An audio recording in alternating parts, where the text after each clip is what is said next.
भद्र महिला एवं सदन फिल्ममा हार्दिक अभिवादन टक्राउँदै म स्वागत गर्न चाहन्छु। म चन्द्र राणा छ। आज हामी सारांश नेपालद्वारा आयोजित वरिष्ठ साहित्यकार श्री मदन राई लामाज्यूको यात्रा सङ्ग्रहको लोकार्पण समारोहमा छौँ। हाम्रो कार्यक्रम ठिक समयमा सुरु भएको छ। कृपया तपाईहरू आफ्नो सिटमा सुरक्षित रहिदिनु हुनको लागि म सादर निवेदन गर्न चाहन्छु। मेरो लाइब्रेरीमा धेरै किताबहरूमध्ये कहिलेकाहीँ राखेर धेरै लामो परिचय भए पनि लेखकको रूपमा मैले उहाँलाई गर्ने सम्मान छुट्टै खालको छ, त्यो श्रद्धा छुट्टै खालको छ। त्यसकारणले आजको यो कार्यक्रम, यो किताब यसरी यो रूपमा उहाँको कविता सङ्ग्रह पनि आउँदैछ। यो अब केही समयपछि कविता सङ्ग्रह पनि उहाँले सार्वजनिक गर्नुहुन्छ होला। छुट्टै खालका कविताहरू छन् नेपालीमा लेखिराखेको, जुन ट्रेनमा लेखिराखेका कविताहरू छन् तीभन्दा छुट्टै खालका तर बडो स्वादिला खालका, छुने खालका कविताहरू छन्। त्यसको पनि हामी यसरी नै कार्यक्रम गर्न पाउँछौँ होला। अनि अहिले आएको यो युरोप यात्राका सम्झनाहरू अवश्य पनि राम्रो हुनुपर्छ भन्ने मलाई किन लाग्छ भने मैले उहाँको त्यो संस्मरणहरू को जुन आस्वादन गरेको छु त्यसको आधारमा म भन्छु, मलाई लाग्छ। र अब म लामो समय लिन्न, म आजको यस कार्यक्रममा उपस्थित हुनुभएका सम्पूर्ण यहाँहरू प्रति आभार पनि व्यक्त गर्छु। र यो कार्यक्रम चाहिँ हामी सबैजनाको सामूहिक प्रयास बिना सफल नहुने हुनाले म आजको कार्यक्रममा उपस्थित हुनुभएका हाम्रो प्रमुख अतिथिज्यू माननीय पूर्व प्रधानमन्त्री माधव कुमार नेपाललाई सारांशको तर्फबाट, आजको कार्यक्रमको आयोजकको तर्फबाट म हार्दिक स्वागत गर्छु। श्री ओम श्रेष्ठजी, मञ्चमा आसीन हुनुभएको डाक्टर धनप्रसाद सर, प्राज्ञ तथा कवि शशी लिम्बुजी, त्यही ताका हामी धेरै कार्यक्रम सँगै गर्थ्यौँ, शशीजीसँग गर्थ्यौँ। अनि यो पुस्तक प्रकाशन गरिदिनु भएकोमा ओरिएन्टल प्रकाशनका हरि गौतमजी, म यहाँहरू सबैजनालाई सारांशको तर्फबाट मात्र नभएर हाम्रो आजको कृतिकार मदन राई लामाकुलीजीको तर्फबाट समेत हार्दिक स्वागत गर्दछु। त्यसपछि यो कार्यक्रममा उपस्थित हुनुभएका यहाँ मैले एकदमै सबैजना म आफूले मान्नुपर्ने मान्छेहरू, मैले मान्नुपर्ने व्यक्तित्वहरू देखिरहेको छु। विभिन्न क्षेत्रमा, राष्ट्रिय तथा सामाजिक जीवनमा, कलाको क्षेत्रमा, सङ्गीतको क्षेत्रमा, साहित्यको क्षेत्रमा, अरू सरकारी सेवाको क्षेत्रमा विशिष्ट योगदान गरिसक्नु भएको आदरणीय व्यक्तित्वज्यूहरू यहाँ हुनुहुन्छ। सबै विद्वत्वर्गहरूलाई म एकमुष्ट स्वागत गर्छु। म मेरा सारांशका साथीहरूलाई पनि व्यक्तिगत तर्फबाट स्वागत गर्छु। र यो कार्यक्रम भव्य रूपले सफल हुन्छ र हामी सबै भनेर सफल बनाउँछौँ, सबै मिलेर सफल बनाउँछौँ भन्ने आफ्नो धारणा राखेर यहाँबाट बिदा हुन्छु। धन्यवाद। श्री माधव कुमार नेपालज्यूको हातबाट विमोचन गर्न पाउँदा, लोकार्पण गर्न पाउँदा हामी अत्यन्त गौरवान्वित भएको छौँ। र यो साझा गौरवले हामीलाई हाम्रो आगामी साहित्यिक यात्रालाई अरू अगाडि बढाउनेछ भन्ने कुरामा हामी विश्वस्त छौँ। आज लोकार्पण भएको युरोप यात्रा सम्झना कृति, यो यात्रा संस्मरण कृतिका लागि कृतिकार मदन राई लामाकुलीज्यूलाई हार्दिक बधाई ज्ञापन गर्दछु। र मलाई यस कृतिमाथि बोल्ने अवसर प्रदान गरेकामा आयोजकप्रति हार्दिक आभार, हार्दिक कृतज्ञता प्रकट गर्दछु। र मैले धेरै बोल्नुपर्छ भन्ने लाग्दैन। यो कृति माथि धेरै व्याख्या विश्लेषण गरियो भनेदेखि यो पाठकहरूलाई पनि अप्ठ्यारो हुन्छ। त्यसैले यो कृति मैले पढेँ। यो कृति सुरुमा यसको पाण्डुलिपि पनि पढ्ने मैले अवसर पाएको थिएँ यो प्रकाशनभन्दा अगाडि। र मलाई कस्तो लाग्छ भने अब यो कुनै यात्राका सिद्धान्तहरूतिर म जान्न, म कुनै पनि कृतिहरू पढ्दाखेरि हुन त म विश्वविद्यालयमा पढाउने हुनाले हामीले सिद्धान्तहरू पढाउनु पर्ने हुन्छ, तर म कुनै पनि कृति पढ्दा पहिले सिद्धान्तलाई अगाडि राखेर पढ्ने पनि गर्दिनँ। यो कृति नियात्रा पढ्दाखेरि चाहिँ म कसरी पढ्ने गर्छु भने त्यो नियात्राकार सँगसँगै म आफू हिँड्न सक्छु कि सक्दिनँ भनेर पढ्ने गर्छु। र यो कृति पढ्दाखेरि चाहिँ म नियात्राकार सँगसँगै आफू थिएँ, आफै युरोप पुगेँ। युरोपका विभिन्न देशहरू, यहाँ 2वटा खण्ड छन् यो कृतिमा, खण्ड क र खण्ड ख। खण्ड कमा 33वटा नियात्राहरू छन्, खण्ड खमा 10वटा छन्। ती खण्ड कका 33वटा नियात्राहरू नेपालदेखि बेलायत पुग्दाका र बेलायतभित्र रहँदाका कृतिहरू हुन्। र खण्ड खमा चाहिँ युरोपका अन्य देशहरू, अन्य विभिन्न France, Switzerland, Italy, Germany, Netherlands, Belgium र अस्ट्रेलियाका भ्रमणका सन्दर्भहरू त्यो 10वटा नियात्रामा समेटिएका छन्। र मुख्य यो कृतिमा के छ भनेदेखि अब यो कृतिकार अवस्थ सिद्धहस्त लेखक हुनुहुन्छ, त्यसैले अब पढ्दाखेरि पढौँ लाग्ने त भइहाल्यो। र मुख्य कुरा उहाँले नढाँटी भन्ने गर्नुभएछ। मलाई यो संस्मरण कृतिहरू, यात्रा संस्मरण होस् अथवा अरू संस्मरण होस्, संस्मरण कृतिमा पढ्दै हुँदाखेरि लेखक कति इमान्दार छ, कति लुकाउँछ लुकाउँदैन, नढाँटी भन्छ कि भन्दैन भन्ने कुरा पनि त्यो मलाई त्यो पढ्न मन लाग्छ। र यहाँ चाहिँ कृतिकारले कहीँ पनि ढाँट्नु भएको छैन, आफ्ना कमजोरीहरू जस्तो म जड्या हुँ पनि भनिदिनु भएको छ। अथवा र साथसाथै यो के छ भने हामी यो कृति पढिरहेको छौँ, युरोपको भूगोल, युरोपको भूगोल सँगसँगै नेपालको भूगोल, त्यहाँ स्विजरल्यान्ड पुग्दाखेरि अब नेपालसँग तुलना गरिदिने, युरोपको संस्कृति सँगसँगै नेपालको संस्कृति तुलना गरिदिने, युरोपको त्यहाँको व्यवस्था समाज सँगसँगै नेपालको समाज, युरोपको मान्छे सँगसँगै नेपाली मान्छे, यसरी सँगसँगै तुलना गरिदिने, सँगसँगै लिएर जाने त्यो यो कृतिमा छ। र साथसाथै अब यो कृतिमा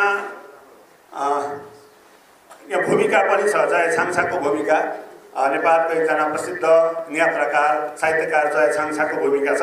र यो भूमिकाले यस कृतिको बारेमा त भन्छ नै, साथसाथै यो नेपालको नियात्रा कृतिहरूको छोटो सर्वेक्षण पनि गरेको छ, खास गरेर युरोप केन्द्रित नियात्राहरू अथवा बेलायत केन्द्रित नियात्राहरूको के अरे बारेमा पनि संक्षिप्त एउटा सर्वेक्षण पनि गरेको छ।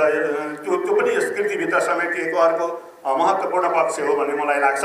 र यो कृति पढिसकेपछि मैले चाहिँ भनौँ पाठकलाई सँगसँगै हिँडाउन सक्ने र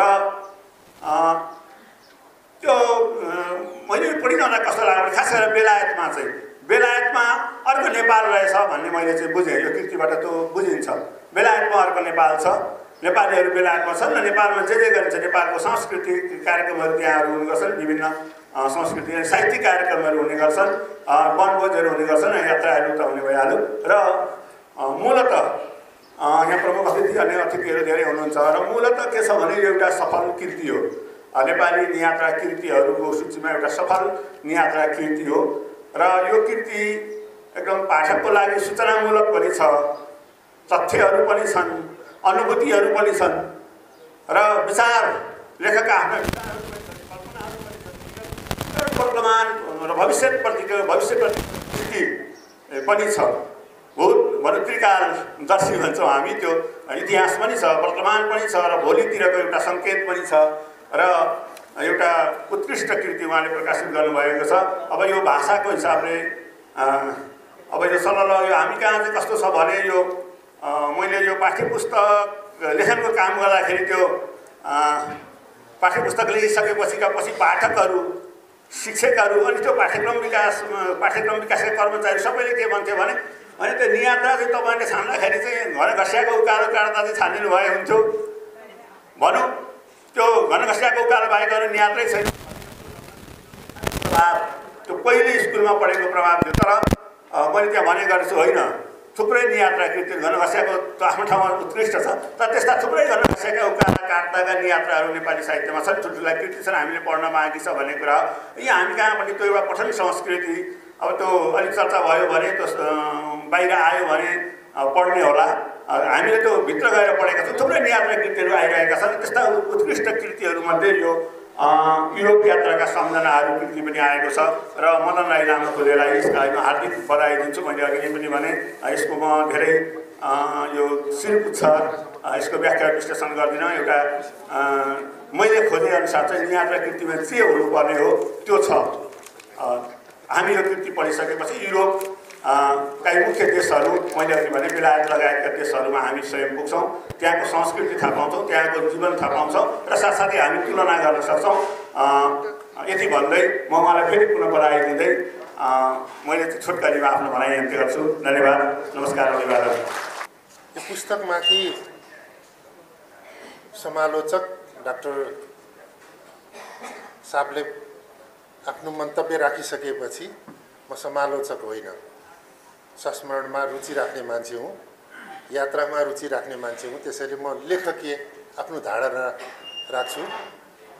सबैभन्दा पहिला म आजका लेखक मदन दाईलाई दुई किसिमले बधाई दिन चाहन्छु। पहिलो कुरो, एउटा नयाँ कृति 2018मा सन् 2018मा यात्रा गर्नुभएका युरोपको यात्राको लाई पुस्तकमा समेटेर सबै पाठक बीचमा पुर्याउनु भएको छ, त्यसको निमित्त बधाई दिन चाहन्छु। दोस्रो, 2055मा स्थापना गरेर लामो समय निकै सक्रिय भएको सारांश नेपाल केही समयदेखि सुस्त थियो, त्यसलाई फेरि पुनर्जागरण गराउनु भएको छ, त्यसको निमित्त पनि म विशेष बधाई दिन चाहन्छु।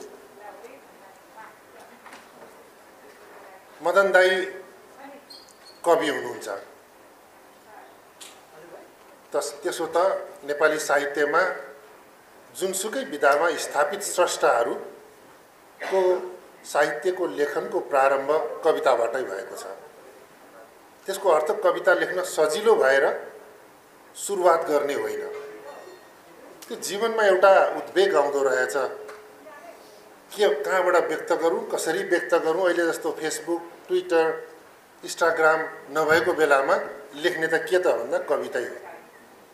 जाने पनि नजाने पनि, मिले पनि नमिले पनि त्यो अभिव्यक्तिले नै, त्यो अभिव्यक्तिको निरन्तरताले नै मानिसलाई स्रष्टा बनाउँदो रहेछ, स्थापित विभिन्न विधामा स्थापित पनि गराउँदो रहेछ।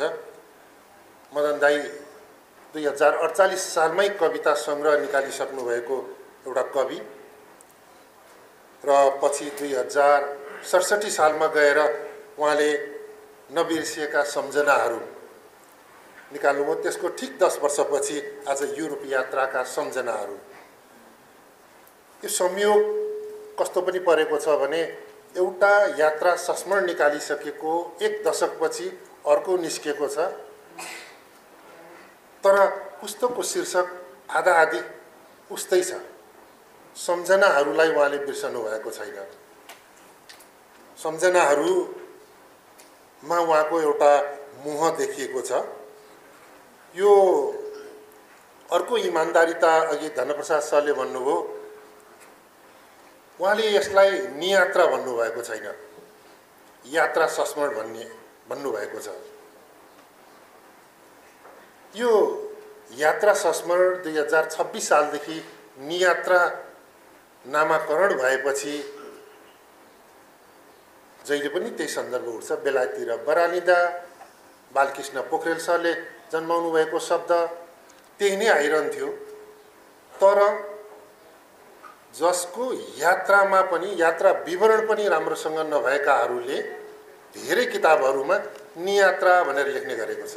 किनभने नियात्रा शब्द सुन्दर छ, त्यो नियात्राको अर्थै पनि नबुझेकाहरूले नियात्रा भनेर लेख्नु भएको छ। तर पहिलो इमान्दारिता मदन दाईले नियात्रा भन्ने लोभ नगरिकन यात्रा सङ्ग्रह भन्नुभयो, यात्रा संस्मरण भन्नुभयो, जबकि यो पुस्तकलाई नियात्रा भन्ने हक छ। र अर्को उहाँलाई सम्मान गर्नुपर्ने कारण मैले किन पनि भनेको छु भने विदेश जानुभएको छ, उहाँले कतै डिस्कोमा गएर नाच्नु भएको अथवा समुद्रको किनारमा गएर विभिन्न उत्तेजक दृश्यहरूमा रमाउनु भएको र त्यस्तो कुरो उल्लेख गर्नुभएको छैन। बेलायत लगायतका अन्य मुलुक, युरोपका मुलुकहरू जाँदा पनि उहाँ साहित्यकार,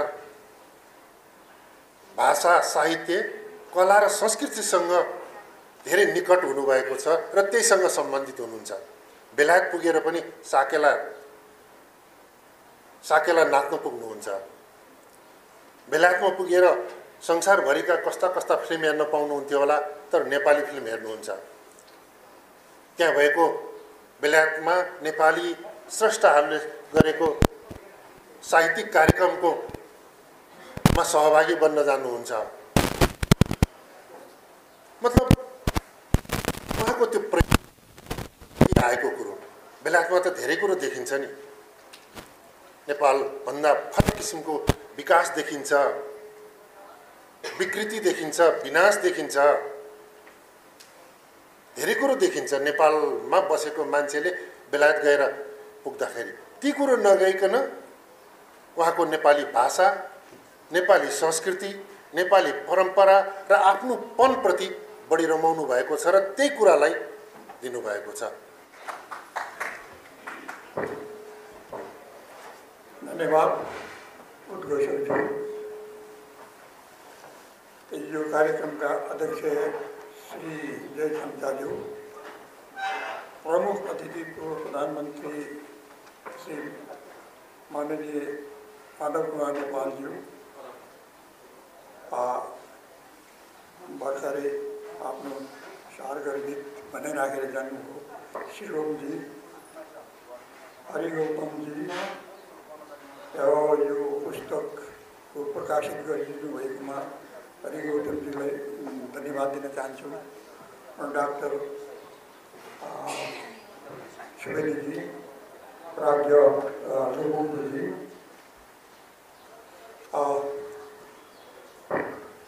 यहाँहरू सबैप्रति आभारी छु। मेरो निम्तोलाई स्वीकारी यहाँसम्म पाल्नुभएकोमा विशेष आभार व्यक्त गर्दछु। पाल्नुभएका कार्यक्रममा पाल्नुभएका सम्पूर्ण पाहुना, साहित्यकार, समाजसेवी, विभिन्न विधामा विभिन्न पेसामा आबद्ध सम्पूर्ण महानुभावहरूलाई आज मेरो आफ्नो तर्फबाट हार्दिक धन्यवाद, आभार व्यक्त गर्न चाहन्छु। र मैले यो पुस्तकको बारेमा मेरो लेख्ने एउटा उत्साह कसरी आयो भन्ने बारेमा मलाई भन्ने एउटा मौका दिएकोमा धन्यवाद उद्घोषकजीलाई। त म मेरो युरोप यात्रा कसरी सुरु भयो भन्ने म थोरै बताउन चाहन्छु कि केही वर्ष अगाडिदेखि मेरो छोरी, ज्वाइँ अथवा अन्य धेरै नातेदारहरू बेलायतमा बसोबास गर्छन्। उहाँहरूको निम्तोमा अथवा उहाँहरूको एउटा सदाशयताको कारण मैले यो पुस्तक तयारी गर्न सकेको हुँ। मैले नढाँटी भन्नुपर्दछ। र म यहाँबाट दोहा, कतारको दोहा हुँदै बेलायत प्रवेश गरेँ। दोहाबाट बेलायत प्रवेश गर्ने बित्तिकै मैले विभिन्न आबद्धजनहरूको एउटा स्वागतको र आतिथ्यको र एउटा आत्मीयताको अनुभूति पाएँ मैले। त्यस अवसरमा मलाई आफ्नो एउटा उमङ्ग, आफ्नो एउटा उत्साह जागेर आयो। र त्यसपछि म अब त्यहाँ एउटा बस्ने अवसरमा एउटा चाहिँ 5-7 महिनाको त्यहाँ बसाइ हुने हुनाले म चाहिँ युरोपियन देशहरूमा घुम्ने पनि इच्छा थियो। र त्यो इच्छा चाहिँ मेरा छोरी ज्वाइँहरूले पुरा गरिदिनु भयो। त्यसको लागि म उहाँहरूप्रति आभार छु मेरो छोरी ज्वाइँहरूबाट। जब मैले यो किताब लेख्न मलाई लेखेपछि यसको प्रतिक्रियाहरू केही कमेन्टहरू मैले पाएको थिएँ। त्यो मैले यहाँ भन्दाखेरि अत्युक्ति नहोला। ए बाजे तपाईँले यो उमेरमा नि कस्तो जाँगर चलाएको भन्ने प्रतिक्रिया हो मलाई। अनि मलाई एक किसिममा आनन्द पनि लाग्यो। कस्तो आनन्द लाग्यो भने म अब यो त राम्रै कुरा हो। मैले यो किताब तयार गर्ने एउटा प्रेरणा कसरी पाएँ त भन्दाखेरि म जहाँ गएँ एउटा अनौठो सिनहरू देखेँ, अनौठो अनुभूतिहरू गरेँ, जुन चाहिँ मैले डायरीमा चट्ट टिपेँ। जो मलाई अनौठो लाग्थ्यो अथवा जुन कुरो मलाई चाहिँ नि म डुलेको र पुगेको ठाउँको टिपोट गर्थेँ। किन मैले टिपोट गरेँ मलाई नौलो लाग्थ्यो, मलाई चाहिँ एउटा कलात्मक लाग्थ्यो अथवा मलाई एउटा चाहिँ साहित्यिक लाग्थ्यो, सामाजिक लाग्थ्यो, भौगोलिक हिसाबले अलिकति भनौँ न अब जर्मनमा पुग्दाखेरि जर्मनको त्यो हिमालतिर जाने कार्यक्रम हाम्रो चाहिँ नि टुर गाइडले बनाएको हुनाले त्यो हिमालमा चढ्दाखेरि मैले हाम्रो नेपाललाई सम्झिहालेँ। त किन सम्झेर हाम्रो देश पनि त एउटा हिमाली देश हो नि त। अनि त्यहाँ त्यो हिमालमा त रेल चल्दो रहेछ, रेल पनि उकालो चढ्दो रहेछ। अनि मलाई अनौठो लाग्ने नै भयो, रेल पनि उकालो चढ्छ त, कसरी चढ्दो रहेछ उकालो चढ्छ रेल? मलाई आफैले प्रश्न गर्ने नै भयो। त्यो रेलको 3वटा लिक हुँदो रहेछ, 2टा लिकमा त चिप्लिहाल्छ। अब तेस्रो लिक चाहिँ बिचमा चाहिँ अखटा हुँदो रहेछ। त्यो उकालो चढ्दा अखटाले अड्काएर खट्टा खट्टा गर्छ। यहाँतिर इन्डियाको रेल त चाहिँ झक झक झक झकेर दुर्छ, त्यहाँ त खट खट खट गर्छ। त्यो रेल त त्यो अखटामा यसरी टेक्दै उकालो चढ्छ, जो चिप्लिन नपाओस्। मलाई त्यो अनौठो लाग्यो। मैले डायरीमा त्यहीँबाट मैले टिप्न सुरु गरेँ। हेर्नुहोस्, त्यो पछि हामी चाहिँ जङ्फ्राउ भन्ने ठाउँतिर पुग्यौँ, जो जर्मनको चाहिँ उत्कृष्ट गन्तव्य स्थल मानिँदो रहेछ। त्यहाँ त अब वर्षमा हजारौँ मात्र होइन, लाखौँ मात्र होइन, त्यहाँ त करिब अब करोडौँ मान्छे जाँदो हो। हामीले मैले चाहिँ त्यस्तो अनुभूति हो। त्यति भिडभाड त्यो हिमालमा जहाँ विभिन्न चाहिँ डिपार्टमेन्टल सपहरू हिमालको त्यो टनेलभित्र चाहिँ भेटिन्छ। त्यो पनि मलाई अनौठो लाग्यो।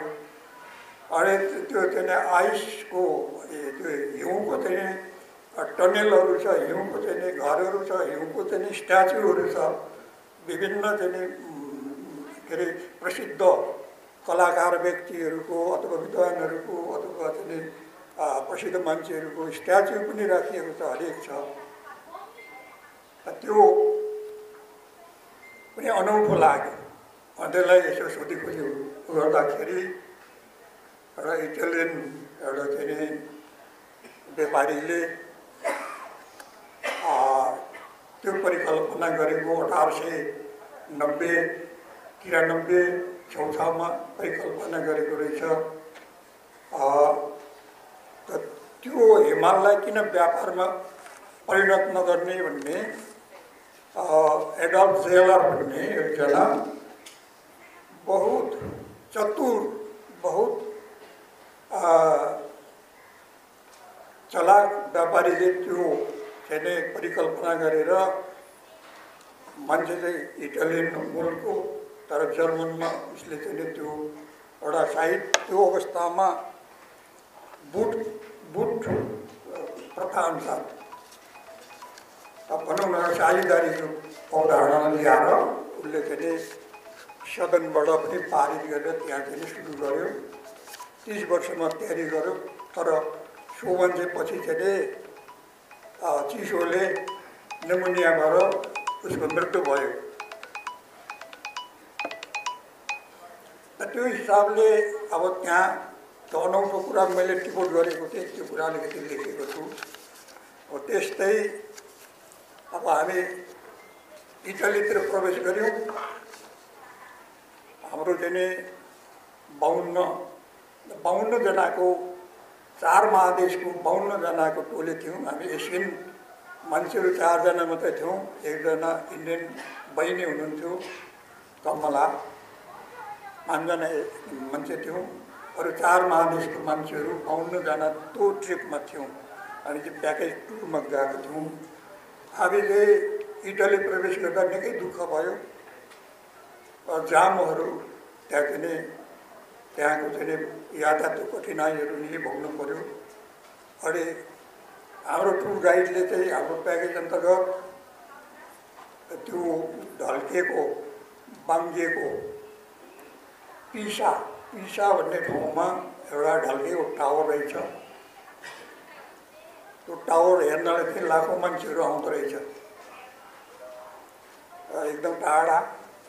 त्यसरी नै हामी चाहिँ यो कलाको राजधानी फ्लोरेन्सतिर लाग्यौँ। म छोट्याउँछु मेरो भनाइ, किन हाम्रो प्रमुख अतिथिज्यूलाई मैले समय दिनुपर्छ। मैले यो सबै विवरण किताबमै लेखेको छु। मैले छोटो मोटो अनौठो कुराहरू मात्रै भन्छु। म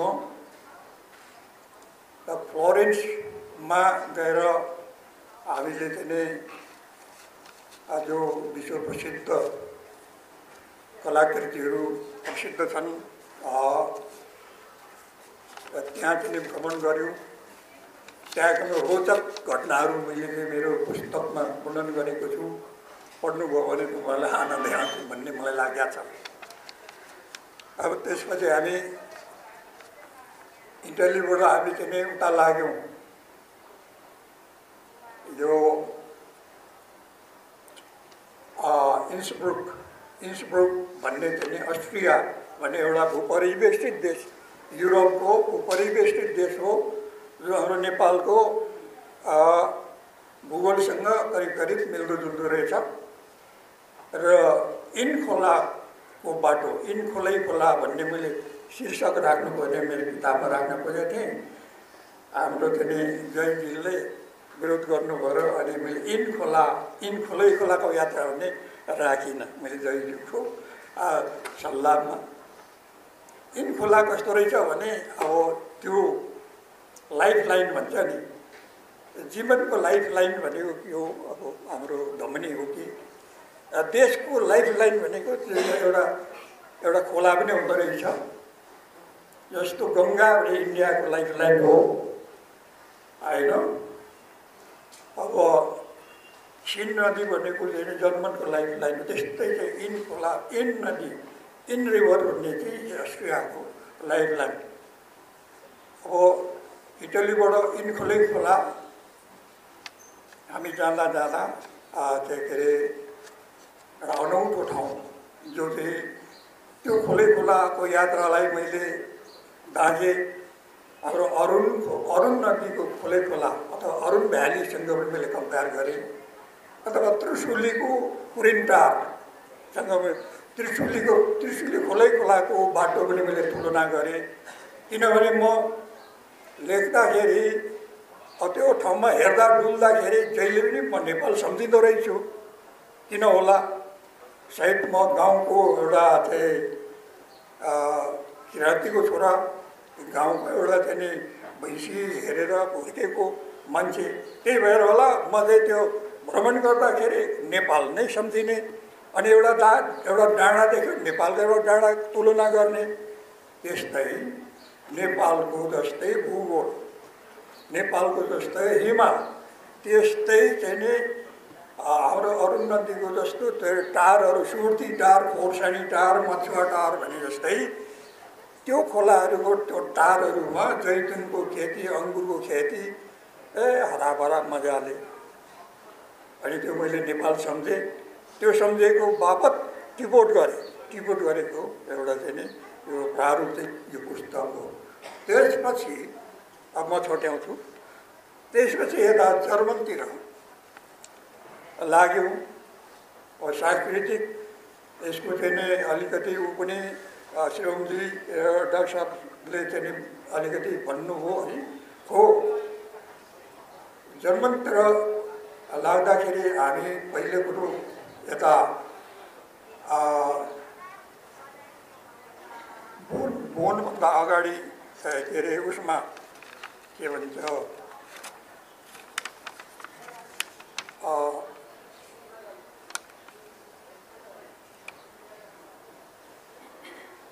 म्युनिक भन्ने सहरमा आयो। अब जर्मनको मान्छेहरू औसत 6 फिट अग्लो, औसत 120 किलो। त्यहाँको मान्छेहरू ओजन एकदमै अग्लो, संसारमा सबैभन्दा फैलाग्दो मान्छे जर्मनीहरू भन्दो रहेछ। तर म्युनिक सहरमा मैले 10 किलोको मान्छे देखेँ अनि मलाई त लाग्ने अचम्म लाग्ने नै भयो। टिपोट गरेँ 10 किलोको मान्छे पनि हुन्छ र हुँदो रहेछ। तर त्यो मान्छे कस्तो रहेछ भने ढाडदेखि उसको शरीरै छैन, आधा मात्रै छ उसको शरीर, जम्मा सानो छ, 10 किलो जति होला मैले त्यो अनुमान लगाएँ। अनि उसको टिपोट गरेँ अनि उसको जीविकोपार्जन मेरो सानो एउटा बाजा बजाउने अनि आगन्तुकहरूले अलिअलि उसलाई दिने, उसको जीविका गर्ने थियो। अब त्यस्तै यो अब हामी त्यहाँको 2 दिन 3 दिनको बसाइ थियो। के अरे बोनतर्फ जाँदाखेरि चाहिँ के अरे एउटा अचम्मको एउटा डाँडा रहेछ, ढुङ्गे डाँडा। त्यहाँ चाहिँ एउटा चुडेल अथवा जलपरी भन्ने कि चुडेल भन्ने एउटा चाहिँ भूतको वासस्थान भन्ने बुझियो। र लोरेली भन्ने एउटा स्ट्याचु खडा गरेर चाहिँ त्यहाँ एउटा मूर्ति स्थापना गरेपछि अब त्यहाँ दुर्घटना हुन थाल्यो। नत्र भने सयौँ डुङ्गा, सयौँ जहाज डुबेर अब त्यो चुडेलको आकर्षणले मोहित भएर त्यहाँ चाहिँ त्यो जहाज डुबेको थाहा नपाउँदो रहेछ। त्यहाँको चाहिँ त्यो सुनेपछि मलाई त्यो टिपोट गर्न मन लाग्यो। अनि लोरेलले भन्ने चाहिँ जर्मनमा लोरेले पनि भन्दो रहेछ। त्यसको टिपोट गरेपछि अनि यहाँ नेपालको हाम्रो चुडेलको सम्झना आयो, मैले टिपोट गरेँ। अनि त्यो जहाजहरू दुर्घटना हुँदाखेरिको चाहिँ भनेको यहाँ पनि हाम्रो कहीँ यो हाम्रोमा त जहाज त हुँदैन, तर यो बसहरू यातायातमा एउटा धरानमा एउटा तिनकुने भन्ने ठाउँ छ। त्यहाँ तपाईँको सालमा 5वटा 6वटा एक्सिडेन्ट हुने बाटोसम्म छ, राम्रो बाटो छ। पछि चाहिँ शिव मन्दिर बनाएपछि त्यहाँ एक्सिडेन्ट हुन थाल्यो। राम्रो बाटो है, सम्म छ, कुनै भिर पनि होइन, कुनै कान्ला पनि होइन। त्यो सम्झेर मैले लोरेलीको चाहिँ टिपोट गरेको हो। त्यो लोरेलीको 15-16 फिट अग्लो स्ट्याचु एउटा मेटल तामाको मूर्ति तयार गरेको छ स्थानीयमा चाहिँ। त्यो पछि जहाज डुब्न छोड्यो। आजको यस अध्यक्षज्यू, यस पुस्तकका लेखक मदनभाइ लामाफुलेज्यू, वरिष्ठ साहित्यकार आदरणीय व्यक्तित्वहरू र सबै उपस्थित आदरणीय महानुभावहरू, मैले बोल्न त केही पनि बाँकी रहेन। मैले यो सिङ्गै किताब त पढ्न पाइनँ, तर भने यो किताब त्यस्तै मलाई प्रिय लाग्यो। यो पढ्नै पर्ने कुनै ठाउँमा म या कहीँ आरामले बस्ने भए पुगेको ठाउँमा भए पनि या हवाई यात्रा गर्दाखेरि पनि पक्कै पढ्नेछु। किन पनि पढ्नेछु भन्दाखेरि यो किताबको पाना पल्टायो कि त्यसले तानिहाल्यो ध्यान। किताबको पाना पल्टाउने बित्तिकै ध्यान आकर्षित गर्दो रहेछ। र केले ध्यान मेरो आकर्षित गर्यो भने उहाँको भावनाले। त्यो भावना कहाँ अभिव्यक्त भएको छ भने उहाँले जसलाई यो पुस्तक समर्पण गर्नुभएको छ त्यो समर्पण गरेको कुरालाई हेर्दाखेरि उहाँको भावना प्रतिबिम्बित हुन्छ। उहाँ के भन्नुहुन्छ भने पूर्वबाट उदाउने सूर्य जस्तै पूर्वबाट उदाउने सूर्य जस्तै प्रत्येक बिहानका कलिला किरणहरू जसले दिनभर उज्यालो दिन्छन्। त्यसरी नै हरपल जन्म लिने नयाँ पुस्ताहरू जसले संसारका असल कामहरूलाई सधैँ आत्मसात गर्छन्, उनीहरूलाई नै समर्पण। नयाँ पुस्ताले वास्तवमा उहाँबाट प्रेरणा लिनुभएको छ। उहाँले नयाँ पुस्तालाई समर्पण गर्नुभएको छ र नयाँ पुस्ताबाट उहाँले ठुलो आशा र अपेक्षा गर्नुभएको छ। पूर्वको बिहान झुल्केको किरण जस्तै नयाँ नयाँ आशा, नयाँ नयाँ अपेक्षा, सकारात्मक परिवर्तनको चाहना, ती सबै चिजहरू सहितको नयाँ पुस्ताबाट जुन उहाँले अपेक्षा गर्नुभएको छ कि जसले संसारका असल कामहरूलाई सधैँ आत्मसात गर्छ। अर्थात् नयाँ पुस्ताका छोरा छोरीहरू, नाति नातिनाहरू, पनाति पनातिनाहरू, नाति नातिना कि तब भएको छ कि पनातितिर पनि पुगिसक्नु अब पुग्नुहुन्छ, किनभने भर्खर 74तिर पुग्नु भएको छ। त्यसो हुनाले 73-74 भएपछि अब पनाति पनातिनातिर पनि जानुहुन्छ भनेपछि त्यो नयाँ पुस्ता कस्तो बन्नु पर्दछ भन्ने एउटा भावना उहाँको हृदयको धुकधुकीमा देखिन्छ, भावनामा देखिन्छ। र यो पुस्तक कुनै पनि पुस्तक खास गरिकन त्यसमा पनि साहित्यिक कृतिहरूमा र त्यसमा पनि यात्रा संस्मरणहरूको चर्चा गर्दाखेरि त्यसमा केही महत्त्वपूर्ण कुराहरू हुन्छन्। अघि भनिहाल्नुभयो त्यो यात्रा हो। यात्रा भनेको त्यो गति हुन्छ, हिँडिरहेको छ। र पुस्तकका लेखकको विशेषता के हो भने उसले लेख्ने पुस्तकले पनि पढ्ने त्यस्ता व्यक्तिहरूलाई आफूसँगै हिँडाउन सकेको छ कि छैन, हिँड्नका लागि अभिप्रेरित गर्छ कि गर्दैन, कि पाना पल्टाउने बित्तिकै हाई हाई काट्ने स्थिति, थन्क्याउने स्थिति हुन्छ कि बरु नसुतेर भए पनि यो पुस्तक मैले सक्नै पर्छ, अरू कामलाई थन्क्याएर भए पनि यो पुस्तक मैले पढ्नै पर्छ भन्ने त्यो ढङ्गको त्यसले आकर्षण, चुम्बकीय शक्ति त्यसमा छ कि छैन। र यो पुस्तकमा चुम्बकीय शक्ति छ। आफू सँगसँगै उहाँले वास्तवमा पाठकहरूलाई कुदाउनुहुन्छ। त्यहाँका प्रत्येक चिजको वर्णन गर्नुपर्दाखेरि, प्रकृतिको वर्णन गर्दाखेरि होस्, त्यहाँको सामाजिक अवस्थाको वर्णन गर्दाखेरि होस्, त्यहाँको विकासको एउटा स्तरको चर्चा गर्दाखेरि होस्, अनि देखिएका नयाँ नयाँ चिजहरू, ती ऐतिहासिक, पुरातात्विक, धार्मिक, सांस्कृतिक ती धरोहरको बारेमा चर्चा गर्दाखेरि उहाँले यी सबै चिजहरूलाई हाम्रो समूहमा पस्किँदाखेरि त्यसलाई बडो रोचक ढङ्गले पस्किनु भएको छ। रोचकताको पक्ष कतिसम्म भन्दाखेरि मलाई ठ्याक्क ध्यान आकर्षित गर्यो केही कुराहरूले, मलाई लाग्दछ तपाईँहरूलाई पनि आकर्षित गर्छ। तर मूल कुरा के हो भन्दाखेरि त्यो पुस्तक ज्ञानवर्धक हुनुपर्दछ। र हाम्रा शरण राईजीले बडो ठिक कुरा भन्नुभएको छ कि त्यो ज्ञानवर्धक हुनुपर्छ। यो पुस्तक ज्ञानवर्धक पनि छ। युरोपको बारेमा उहाँले एउटा आफूले देखेको आफूलाई लागेको कुराहरूको पक्षलाई अगाडि सार्नु भएको छ।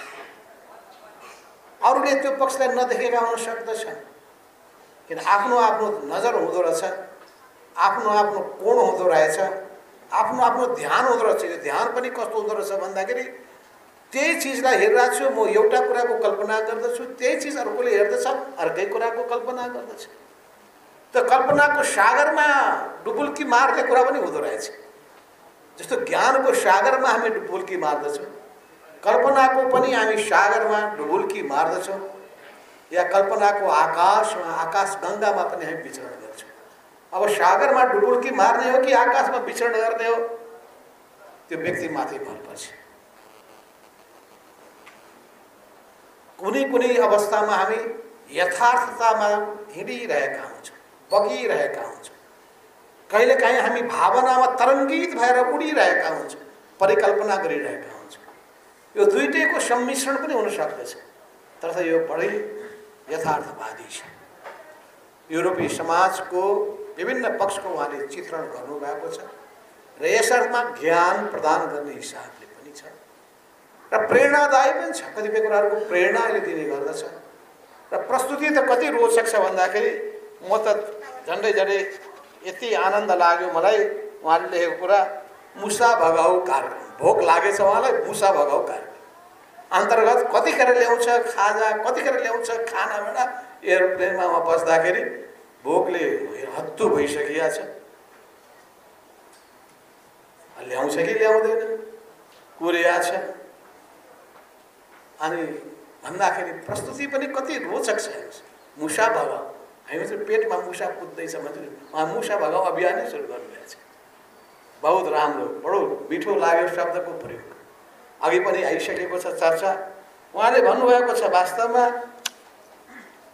जडेहा म, तर उहाँले प्रश्न पार्नुभएको छ कुन क्याटेगोरीको जडेहा छु? म हल्का जडेहा मात्रै हो भन्नुहुन्छ।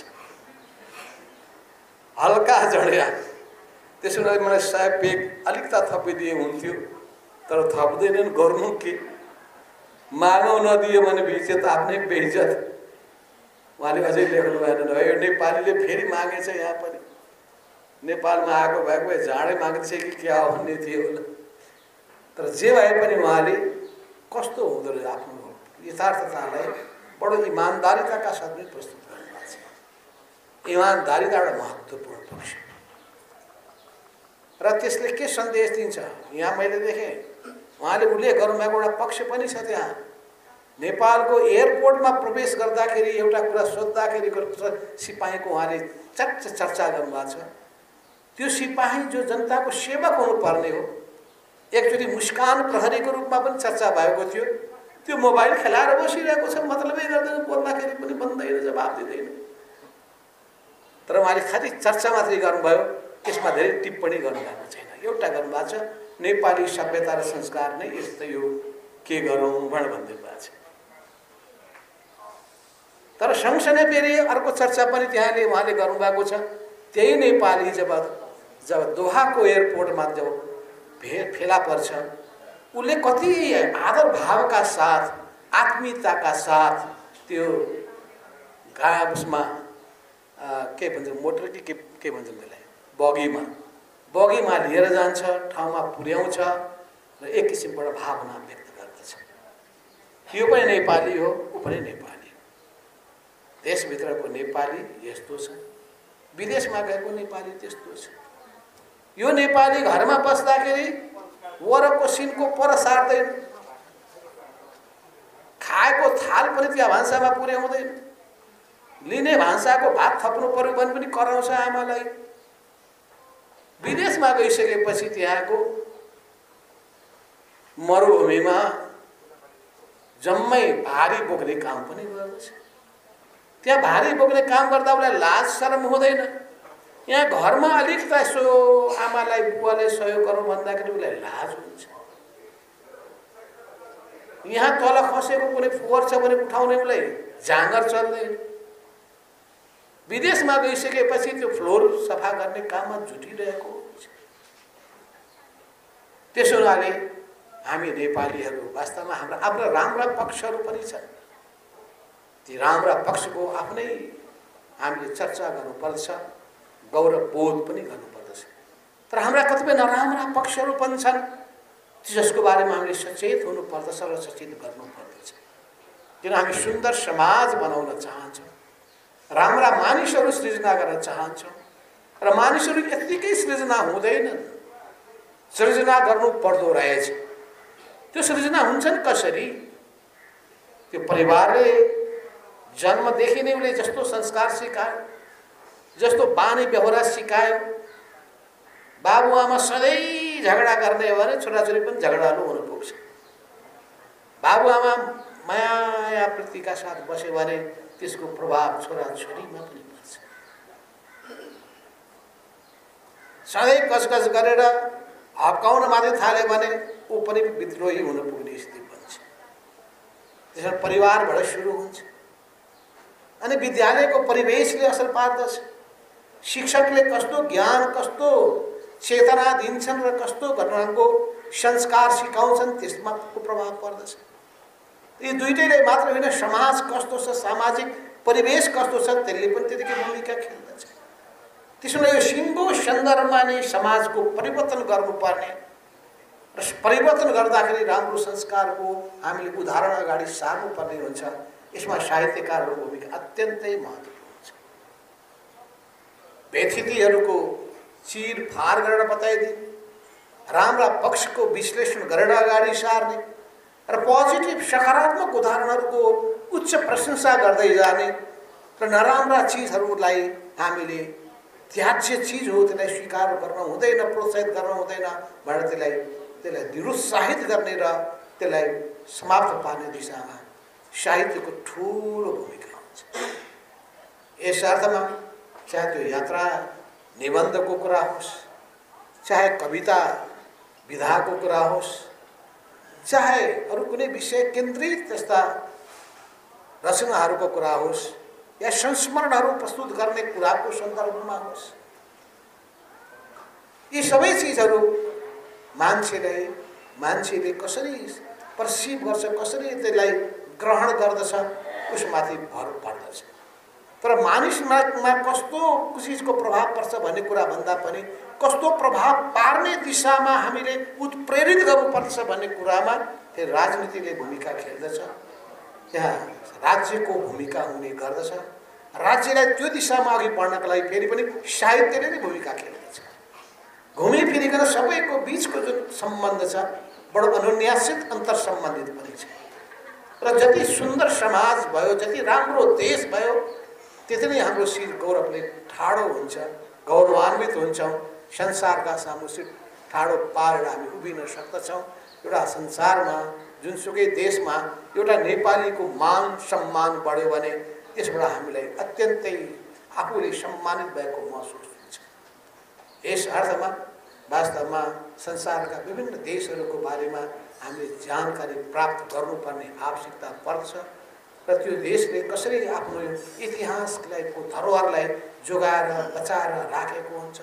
एउटा सानो सानो ढुङ्गाको पनि कत्रो ठुलो महत्त्व हुन्छ। त्यस घटना त्यसको बेलाको एउटा सानो सानो पोसाक, गहनाहरू, लुगाफाटाहरू, यी सबै चिजहरूको पनि कत्रो ठुलो महत्त्व हुन्छ। त्यसलाई पनि जोगाउनु, बचाउनु र इतिहासको रक्षा गर्नुपर्ने जरुरी हुन्छ। किन इतिहासलाई जोगायौँ भने भविष्य पनि जोगिन्छ। इतिहासको सम्मान गऱ्यौँ भने भविष्यमा हामी सबैको पनि सम्मान हुन्छ। त्यसो हुनाले वास्तवमा हामी चाहन्छौँ कि हामीसँग भएका चिजहरू आजको वर्तमान छ भने भोलिको इतिहास हुन्छ अनि पछि गएर त्यसले कस्तो किसिमको भविष्य बन्छ भन्ने कुरालाई, त्यसले कस्तो किसिमको भविष्य बन्यो भन्ने कुरालाई पनि बताइरहेको हुन्छ। यस अर्थमा म यति भन्न चाहन्छु, युरोप यात्राका सम्झनाहरू पठनीय छन्, सबैले पढ्नु पर्यो। मैले पनि पढ्न त पढेँ, सर्व त पढेँ, मैले पढिनँ भने पनि के त पढेकै हो। तर मसिनो गरी समय दिएर माथिदेखि तलसम्म मैले अझै हेर्न पाएको छैन। युरोप पनि म धेरैचोटि घुमेकै छु। यस अर्थमा बरु मैले लेख्न पाएको छैन। अब फुर्सद पाएको चाहिँ म पनि यो राजनीतिबाट बिदा भएपछि लेख्न बस्नु पर्ला लागिरहेको छ। मैले भनि पनि रहेको छु, बाबा कति मलाई अब घिसार्नुहुन्छ, मलाई आराम गर्न दिनुहोस्, अब नयाँ पुस्ताले जिम्मा लिनुहोस्।